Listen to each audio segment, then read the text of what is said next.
Hi there, welcome to my views on news studio stories. Firstly, now I have confirmed to the best of my abilities that Tigray military has been alarming development. Since yesterday, we have been hearing about splits, but now it seems that a statement has been issued by the dissidents, if it's the right word. They are opposing yesterday's statement issued by the majority of Tigray's military commanders. We'll take a look at the statement.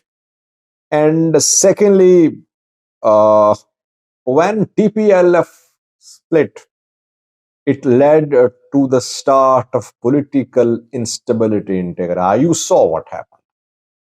That two groups emerged, interim government was paralyzed, people were brainwashed against each other, protests, rallies, barrage of accusations against each other, but they did not fight. There were a few skirmishes, physical fights between the supporters of two sides, but the political hostility never turned into armed escalation. But if military splits and splits get deep, it could be devastating for the people of Tigray, for the Tigray region, for Ethiopia too. Secondly, it is being reported by some news sources that at least 20 people were killed in one day in the Amhara region. It happened at the start of this week. Let's have a look at this news story first. Then Tigray viewers, where rapidly things are unfolding, new developments are happening. Amhara region, where we know that since last year, since 2023, since mid 2023, military has been conducting operations against Fano fighters. Human rights organizations, Amnesty, Human Rights Watch have released videos in the past, reports in the past saying that human rights abuses are being committed in the Amhara region by the Ethiopian military.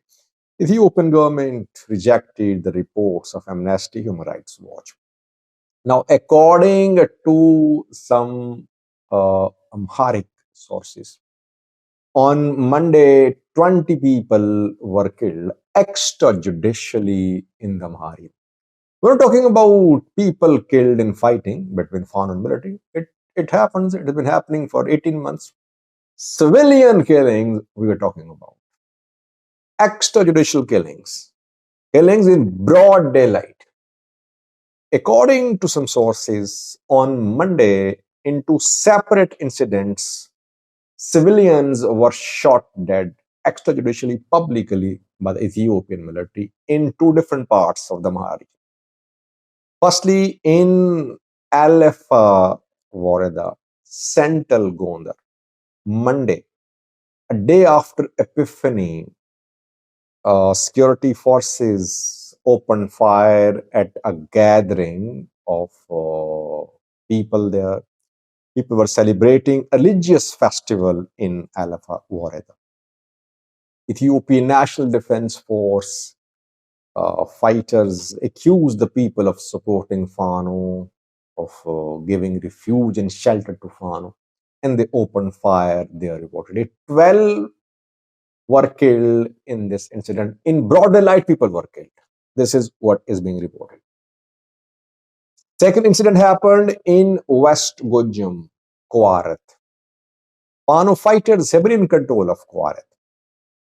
There too, military entered the town. Military accused people of supporting Fano fighters. Military accused people there of being Fano. And they opened fire. Four or five people were killed in this second incident on the same day, Monday.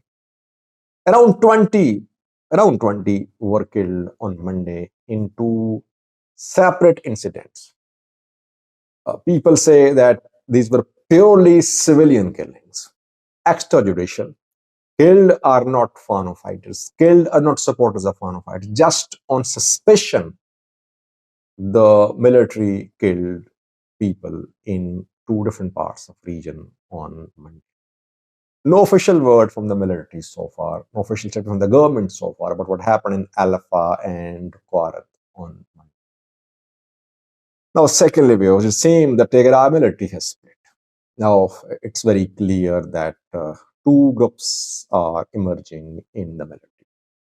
Just like we saw two groups in TPLF, one led by the President Mikhail, main group, the other led by Gitachore, the Tigray interim president.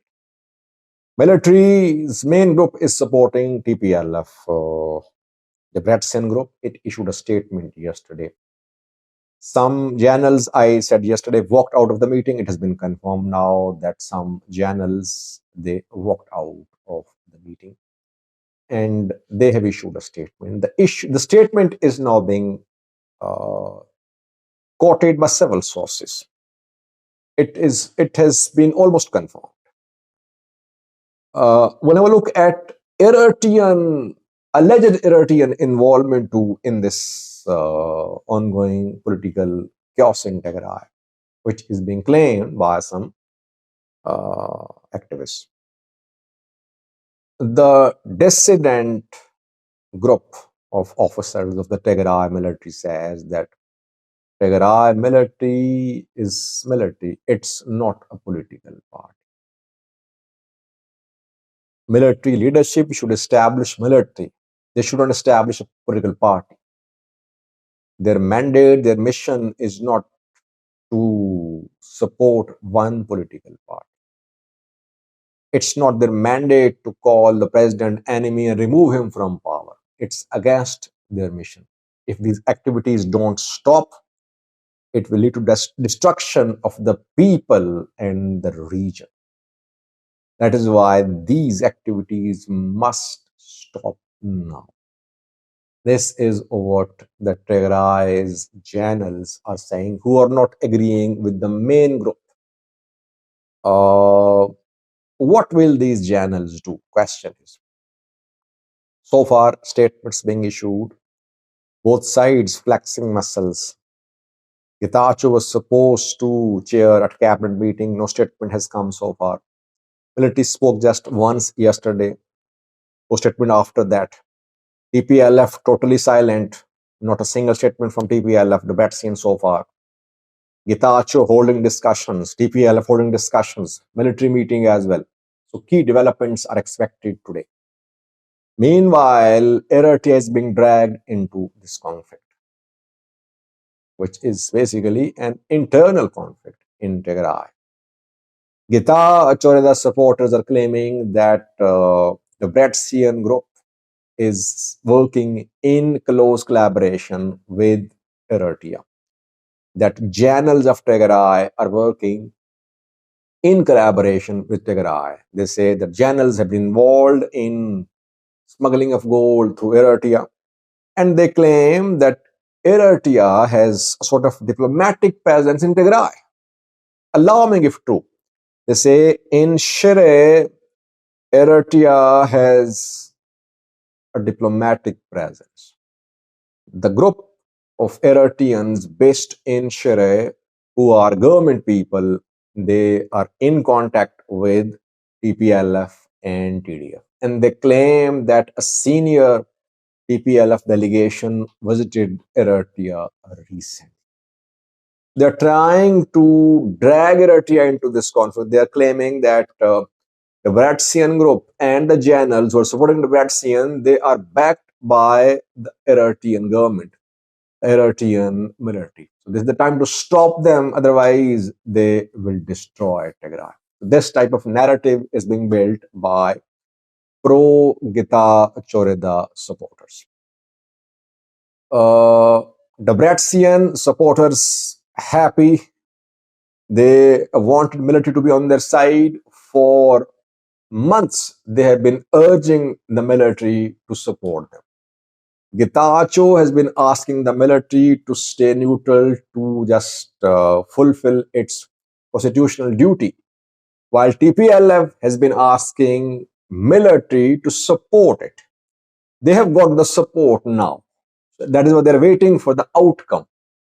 The military has taken a big decision. Now it will have to implement the decision. If it does not implement, it means that it will show that military is not strong in Tigray, or that it's facing stiff resistance from the people of Tigray. 3 zones have issued statements so far since last night: Southern Zone, Eastern Zone, Southeastern Zone. Tigray has 6 zones, I think: Southern, Eastern, Southeastern, Central, Northwestern, Western, and Mekelle Special Zone, you can call it. So 3 have issued statements in support of Getachew Reda, accusing TPLF of destroying Tigray, rejecting military statement. But the 3 statements came basically by the 3 governments put in place there by Getachew side. Getachew has support there in the 3 zones. It does not mean that the 3 zones are fully controlled by Getachew Reda people. No statement from Central Tigray so far. No statement from Northwestern Tigray so far. No statement from Mekelle so far. Mekelle is split between 2 minutes in Mekelle. So, main, I think, decision will be made by the military. Will military walk its yesterday's talk or not? What will the dissident generals do? Will they mobilize their fighters? Will they stay silent? Let's see. We'll have to wait to find the answers. Thank you for watching.